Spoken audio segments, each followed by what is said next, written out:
بسم اللہ الرحمن الرحیم۔ رمی جمار کے آداب۔ چھوٹی چھوٹی کنکریوں سے رمی جمار کرنا۔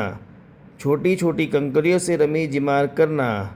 پہلے دن 10ویں ذی الحجہ کی رمی زوال سے پہلے اور بقیہ دنوں کی رمی زوال کے بعد کرنا۔ پہلے دن 10ویں ذی الحجہ کی رمی زوال سے پہلے اور بقیہ دنوں کی رمی زوال کے بعد کرنا۔ رمی جمار کے وقت تلبیہ پڑھنے کو موقوف کر دینا۔ رمی جمار کے وقت تلبیہ پڑھنے کو موقوف کر دینا۔ رمی جمار کے وقت بیت اللہ کو بائیں طرف اور مینا کو داہنی طرف رکھنا۔ رمی جمار کے وقت بیت اللہ کو بائیں طرف اور مینا کو داہنی طرف رکھنا، یعنی اس طرح کھڑا ہونا کہ بیت اللہ بائیں طرف اور مینا داہنی طرف ہو۔ رمی جمار کے وقت تکبیر کہنا۔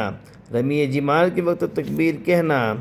کنکریاں مارتے وقت تکبیر کے ساتھ ساتھ یہ دعا بھی پڑھنا: اللہم اجعلہ حجا مبرورا وذنبا مغفورا۔ کنکریاں مارتے وقت تکبیر کے ساتھ ساتھ یہ دعا بھی پڑھنا: اللہم اجعلہ حجا مبرورا وذنبا مغفورا۔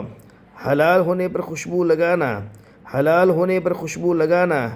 پہلے جمرہ اولیٰ کی، پھر وسطیٰ اور پھر اخیرہ کی بالترتیب رمی کرنا۔ پہلے جمرہ اولیٰ کی، پھر وسطیٰ اور پھر اخیرہ کی بالترتیب رمی کرنا۔ جمرہ اولیٰ اور وسطیٰ پر رمی کرنے کے بعد قبلہ رخ ہو کر دیر تک دعا کرنا۔